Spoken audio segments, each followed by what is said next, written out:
Okay, so in the last part of this lecture, we saw that the funding of public universities in the United States over the last couple generations has gone from the vast majority of that money being supplied by state governments. It's been transferred instead to be paid for in part by students and in part by the federal government. But that federal government money is also being filtered through individual students in the form of loans and grants that they can take to whichever kind of a university they want to sign up for.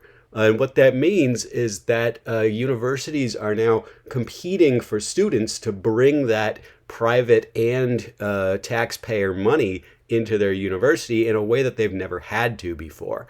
And importantly, when the state stops paying or stops at least directly paying most of the costs of higher education, this changes the mission of the university. It really becomes a different kind of an organization. So there's been a real shift over the last 50 years away from running universities as educational institutions or as a public good and towards running them as businesses, as rather ineffective businesses. But nonetheless, this is where a lot of the goals and the priorities of a modern American university come from, is at some version of the business world, right? So what happens here? Well, private donors become much more important, right? If you're not getting money from the government, or at least not directly, or it's not covering your costs, then it becomes really important to have wealthy individuals donating money to the university. How do you do that? Well, any large American university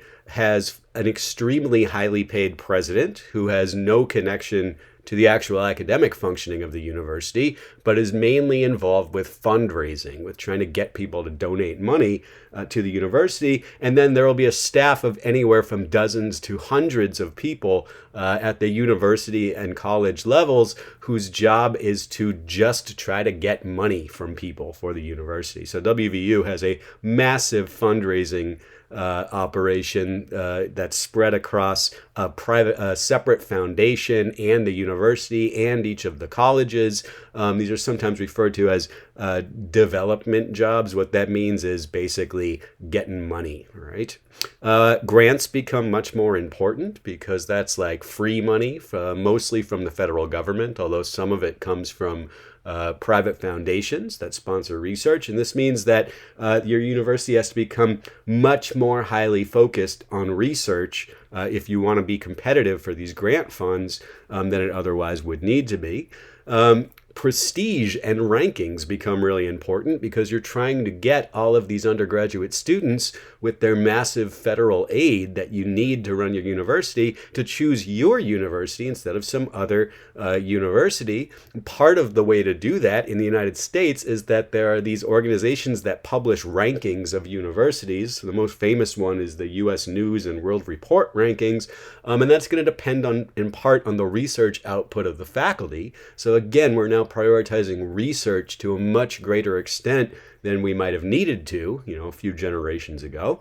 But also, if you're trying to get these students to choose your institution and bring their money to you, then you need to be marketing to them, right? In various ways. That can be through actual advertisements. It can be through sports teams. It can be through student life kind of perks. Come to our university and use our state-of-the-art aquatic center. And, the sort of famous example here is the Lazy River, which is, it's a kind of a fake river where you can float through on an inner tube. And the joke is that universities started building these things about 10 or 20 years ago to lure students in, and they cost tens of millions of dollars.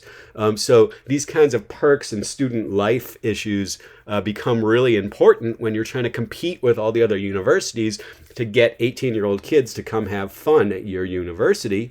And then all of these private-public partnerships, corporate partnerships, and institutes come into existence. So now in a lot of places in the modern university, there might be like an energy institute or some sort of a pharmaceutical institute where it's not really clear whether the people who work there are working for the university or for the private corporations that are sponsoring these institutes and maybe taking advantage of their intellectual property, you get these fuzzy areas where it's not entirely a university institute, not entirely a private for-profit institute, but it's sort of somewhere in between.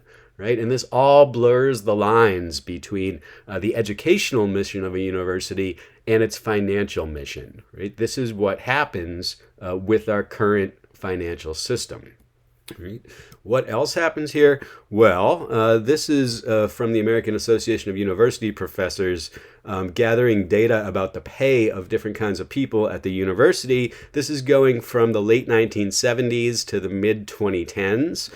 So it's about a 35-year change here. And what you're seeing is the raise that different kinds of people have gotten at public universities over here, private universities over here. So you can see it's the same trend in the public and private sector, but just more so in the private sector. And what you can see here, these last three bars in both of these are the professors, and they've gotten, decent pay raises over the last 35 years, 15 to 25%. It's actually not a very good raise for 35 years. For the professors at public universities, a little bit more for private universities, but who's really benefited from this are the executives. So the CEO is basically going to be the president. Universities have all sorts of other executive positions. It's sort of hard to understand, the titles to some extent.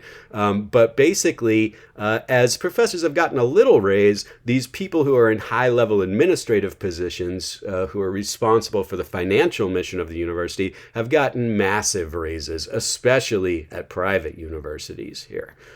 So this is, again, a reprioritization of the finances of a university away from the low-level teaching mission and towards all of these financial issues that you now need to incorporate into a modern university.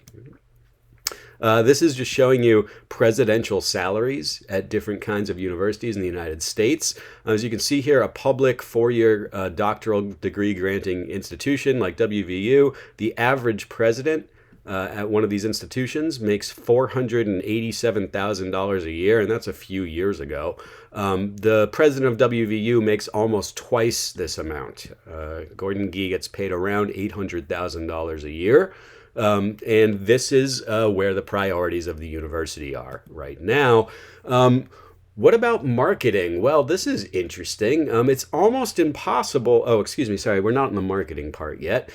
This is just tracking from the Delta Cost Project what universities are spending in different categories as reported to the Department of Education from 2003 to 2013. And you can expect that these changes have continued apace since then. And what this is showing you is the 10-year change per full-time student in each of these categories. Although it's worth understanding that what this is showing you overall is just that the cost of running a university, even in this 10-year period, has gone up astronomically, right? So somewhere from, anywhere from 10 to 30%. Over the last 10 years. And this is only one 10-year period. This trend has been going on for a long time. The cost of providing a university education is out of control. But this is more true in some areas than others. So these first two categories, instruction and research here, these are basically the core missions of faculty, right? Teaching and research. And for sure, the cost of providing these is the two biggest items in any university budget. And it's certainly gone up over the last 10 years, about 9%. So that's expensive, but it's risen even faster in other categories. So the fastest growing categories of expenditures in an American university over this particular 10-year period, and you can expect this to have been the same since 2013, although there's no comprehensive data, go in this order: academic support, which sounds like a vital service, although it's worth understanding that this includes a mix of stuff that everybody would agree is really part of the core academic mission of the university. So this includes things like library funding, But it also includes things that are sort of halfway in between, like information technologies. So for sure, you need to have good software to run a university, although a lot of the sort of software stuff that's going on at a university really has nothing to do with the educational mission of the university. And then it also includes things that most people wouldn't consider to be part of the core academic mission of an institution, things like dean's office staff, or other administrative issues like that. The next highest growing category here is student services. And this includes all of the student life kinds of perks and entertainment and things like that. It may also include the cost of student health care, but I'm not entirely sure about that. This is growing incredibly fast. So this is like on-campus programming and entertainment, facilities for students to enjoy themselves, any kind of residential life programs that are being run at a university, growing very, very, very fast. And then finally, institutional support. And this is the category of administration and bureaucracy that they're unable to shuffle off into one of these other categories. So universities like to keep this number as small as they possibly can, by putting other kinds of administrative and managerial jobs into other categories where they can. But even with everything they can do there, they can't get this below 15% increases. So the cost of administration of a university has grown exponentially over the last 20 to 40 years. This is just giving you a peek for these particular 10 years into what's going on here. Because these costs are so out of control, universities end up deferring spending or reducing spending on other categories. And in particular, you can see operation and maintenance here is actually shrinking in inflation-adjusted dollars per student. Many public universities in particular have crumbling buildings and crumbling infrastructure and no way to rebuild those except through public-private corporate partnerships, which is what WVU does most of the time that they build new facilities or improve existing facilities. It's done in partnership with some sort of private business. Here's the marketing part that I was talking about. So interestingly, marketing and advertising spending does not need to be reported as a separate category to the Department of Education. So it's not actually clear what universities are spending on marketing and public relations type things. Anybody who's spent time on the WVU campus knows that there is a gigantic marketing operation in every single department, separately in every single college, and separately at the university level. At WVU, Gordon Gee alone, the president, has an entire team of marketing people whose job is really just selling him to the university. Right? So there's a huge operation going on here in marketing and advertising that is not actually tracked as a separate category of spending. I don't know whether or where that budget would pop up in this kind of chart here. It might not be reported at all. It's incredibly hard to get any information about what universities are spending on marketing or advertising.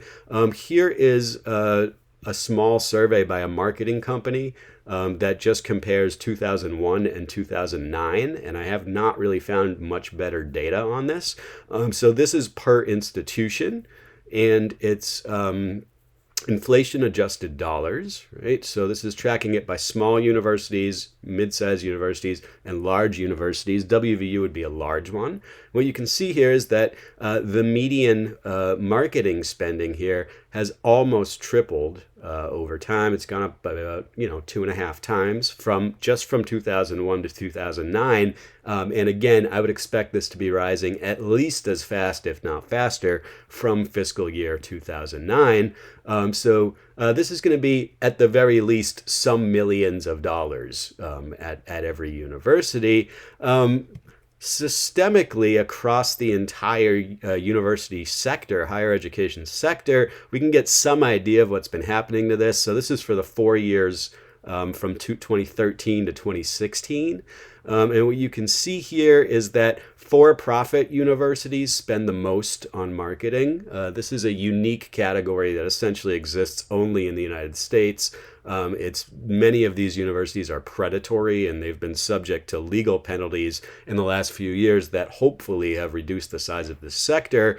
But private universities also spend an enormous amount of money on marketing. And this bottom bar here is the four-year public universities. And what you can see is that in 2013, the entire public university sector in the United States is spending $237 million on marketing. Or sorry, this is not even marketing. This is just an advertising budget. This doesn't even include the cost of the people who work in marketing. And by 2017, that amount has gone up about 45%. So there's $340 million in spending by 2016, and you can expect that that will continue to go up for the foreseeable future. Here's an estimate from a organization for marketing professionals, and this includes not just advertising, but the entire marketing budget. They're suggesting that the education sector here, educational institutions spend an average of 11% of their operating budget on marketing, which is a staggering amount of money. The budget for a large public university can be anywhere from $1 to $7 billion a year, which would suggest that most states are spending $100 million a year or more on marketing. That is an order of magnitude larger than what was suggested by the previous slide. And maybe part of the issue there is that this one includes not just advertising, but all the costs of marketing, as well as the fact that this is averaging across all educational institutions. So probably large public universities are not spending quite as large a percentage of their budget on this item. Maybe this figure is raised upwards by private institutions, and especially for-profit ones. It's hard to say, but anyway, the point is an enormous amount of the university budget is being spent on marketing and advertising, which is, I think we would all agree, not part of the core mission of the university. But those are the incentives that are in place in the American system now. You have to fight tooth and nail to attract students to your institution when your funding is not guaranteed by the government. This also changes at the very micro level individual jobs at a place like WVU. And so I'm going to go through this for myself because I understand my work situation better than anybody else's, but I think you'll see some parallels here maybe to what you're being asked to do as teachers and as students at the university. So here's what my WVU contract says. This is in my contract, right? It's legally binding. 50% of my job is producing research, 30% of my job is teaching, and 20% of my job is service, which is a very vague category that in practice usually means I have to be on some committees, right? In order to get tenure, right? So you get hired to a permanent professor job, you go through a 5 or 6 year probationary period as an assistant professor. And then in your 6th year, you go through this tenure process where they review everything you've done in your career and decide whether you get to stay. I just went through this last spring, so I now have tenure, which is a good deal. Here's what it took for me to get tenure, or sorry, I mean, this is not what I did, but this is what I was required to do to get tenure. I need to have at least 5 peer-reviewed publications. I needed to get a major external grant. These are both very, very difficult goals. These take hundreds of hours of work. And then the other stuff, mostly teaching evaluations of like 3 or above out of 5 on those SEI forms that you may or may not fill out at the end of the semester. And serve on a bunch of committees. Those are the other requirements here. So there's a huge asymmetry here in the amount of effort I'm being asked to expend on research. These are both major, difficult goals that are extremely hard to accomplish versus this one. I mean, anybody who's ever gotten an SEI, Student Evaluation of Instruction report form, knows that this is not a very high bar. right? To get most of the students giving you a 3 or a 4 on these evaluations out of 5, you basically need to show up to class and follow the syllabus. You don't really need to do much to get these kinds of scores. This is not a high bar. And of course, serving on committees is time consuming and frustrating, but it is not actually difficult in any sense. Right? So it's clear that the bulk of my responsibilities here, I'm being asked to focus on my research and not to worry too much about teaching or service. Right? And that's directly related to the nature of American universities and colleges.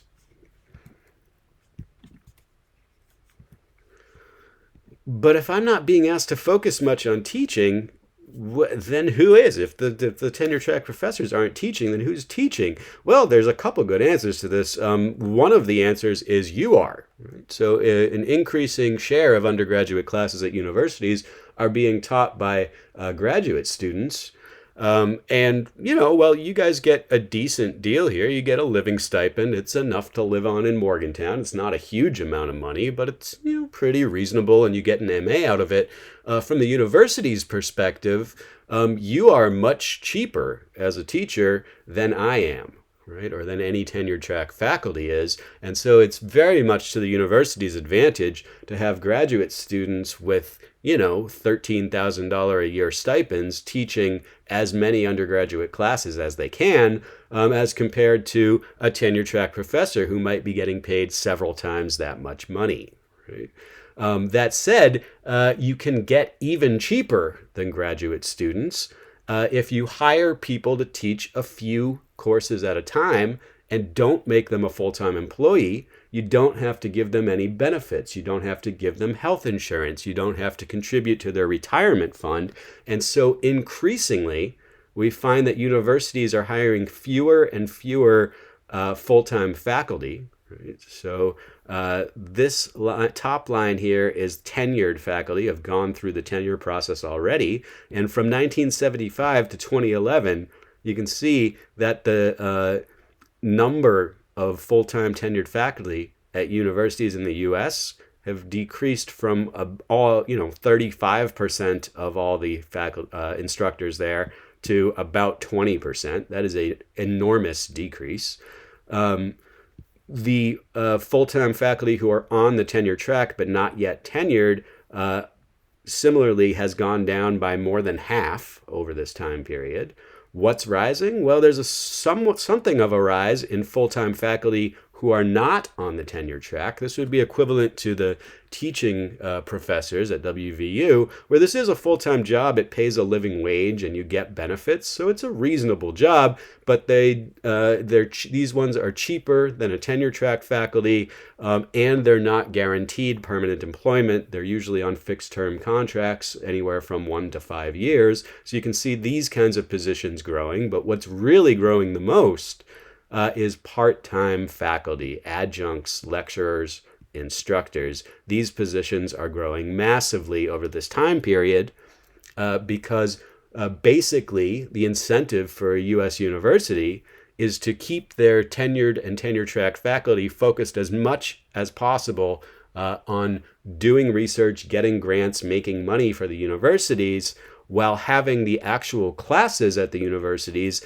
taught by the cheapest instructors possible, spending the least amount of money to get their classes covered. This chart doesn't include graduate students, but if it did, I think you could expect them to show a similar profile to these non-tenured and non-tenure track profiles here as well. That said, well, there's lots of adjuncts, part-time professors, but that must be a pretty nice job, right?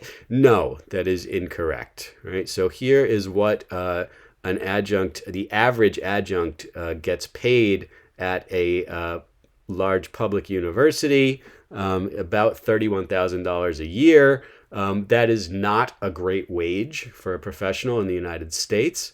Certainly not for somebody with a doctorate, which is what most of these jobs uh, basically require. And this could be you teaching up to 8 or 10 classes a year, making $31,000 a year with no benefits and no health insurance and no retirement fund. This is basically like working, I don't know, at Walmart as a manager. Right? You're getting paid a little bit more than like an entry-level sales clerk at an apartment store, but not much, right? This is not a good salary. You certainly can't support a family on this, especially if you need to buy them health care with health insurance, which in the United States you do. And that's at big public universities like WVU. If you go down to sort of lower status institutions, these numbers get even worse, right? So if you look at any other kind of an institution, and this would be like community colleges probably that offer associate's degrees, people who adjunct instructors at community colleges, this is not even a job that you can have as your main job. And actually live a life in a major American city. This is a shockingly small amount of money, right? So these jobs are really not good. There's a movement amongst a number of people involved with U.S. higher education institutions to try to, as much as possible, minimize or eliminate these jobs because they're basically considered immoral. Right? You're taking something very central to the mission of the university, which is actually educating undergraduates, and you're not even paying people a living wage to do that core work at the university. It's very, very disturbing trend in the American universities over the last 40 to 50 years. It continues to get worse. Now, in linguistics, this is not as big a problem as I mentioned earlier because we don't have that many undergraduates to teach in the first place. There's not a lot of undergraduate linguistics majors or anything like that. And so you don't really find many of these adjunct or part-time instructor jobs. I don't personally know anybody who works in this category in linguistics. And that in a way we're lucky that that's our situation. But in other humanities fields, including modern languages kinds of fields and literature kinds of fields, this is a growing and pervasive problem because there are lots of undergraduate Spanish and French and German and foreign literature kinds of classes to be taught. This adjunct issue is a much bigger problem in the rest of the humanities. And it's really harmful to the structure of the field, to the structure of academia, and to the well-being of people who take these jobs or more likely are forced to take these jobs. Right? This is another thing that's been changing in U.S. higher education. So, I mean, this is all very doom and gloom. I want everybody to be aware of this, of the political and economic situation in which you find yourselves embedded here. This is very, very different than other countries, and it's worth trying to understand some of the institutional forces that go into your working conditions here. This all sounds very dark and doomy and gloomy, and I'm sorry for that. But this is the reality, right? There are some unfortunate trends in U.S. higher education, but, a sort of taxpayer in the United States might say, well, only the students who go to college really benefit from public universities, so why should I pay for it? They're the ones who should have to pay for those universities, right? And the answer is no, that's actually not right at all. The presence of a good public university has a huge effect on a state's economy and a region's economy. Right? It leads to all kinds of economic activity, and maybe more importantly, it results in more of the best and brightest students staying in state rather than moving elsewhere. Right? So obviously people can graduate from the university in the United States and move to another state. It happens all the time. But they're much more likely to continue living where they went to college after they graduate than they are to live in some other place, right? Or put slightly differently, a smart kid from West Virginia who moves to New England and goes to a fancy private school is much less likely to end up living back in West Virginia than a smart kid from West Virginia who goes to WVU, right? And that has a tangible benefit for the state of West Virginia. More generally, I mean, just look around West Virginia. Morgantown and its immediate area, north central West Virginia, is the only part of the state that's growing. Every other part of the state is losing population. This is the only part of the state where you can find work readily. It's the only part of the state that's fiscally solvent. Right? Every other section of the state of West Virginia basically relies on federal money that's sent to individuals through various kinds of public programs, and West Virginia is really not a self-sustaining state in any way, with the exception of this area of West Virginia and possibly the Eastern Panhandle, which relies on influxes of money from the East. Right? So having a big public university like WVU really transforms an area. This area is different than any other place in West Virginia. There's a reason for that. Right? That said, it's really hard to estimate the total economic impact of a university, and there's lots of studies that try to do this, but most of those studies are funded by the universities themselves, and they probably are biased and they wildly overestimate the economic benefit that the university actually provides to the local and regional economy. But still, we can look at those figures, even knowing that they might be somewhat biased. So here's a study from 2016. This one is actually not from WVU itself. This was done by the West Virginia state government, which maybe doesn't have as much of a reason to be biased about this as WVU itself does. So maybe you can take this one a little bit more seriously. And what you're seeing here is that this is the amount it costs to run WVU, $1.5 billion a year. 400 million of that is provided by the state of West Virginia. So that's about a little bit more than 25% of WVU's budget is given to them by the state. And the claim is that the total economic impact of West Virginia University being here increases the economic activity in West Virginia by $2.7 billion when it only costs $400 million of West Virginia taxpayer money to keep it running. Right? So that's a pretty good investment if these figures are right. So maybe this is one piece of uplift to end this otherwise kind of depressing presentation. Our university system is very different from every other country, and there's many aspects of the modern American university that are pretty messed up.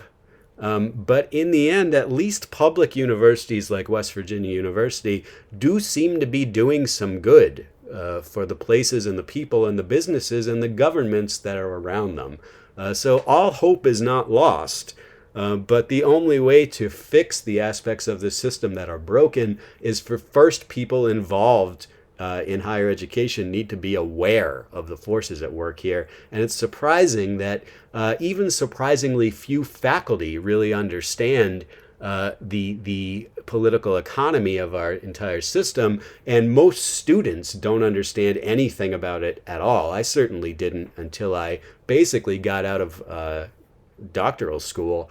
And I started learning about this on the job. I wish somebody had told me about this a long time ago. So that's part of the point of this lecture. In the end, we are a force for good, and we can make a real difference in our towns and our states and our regions. But there's also significant problems.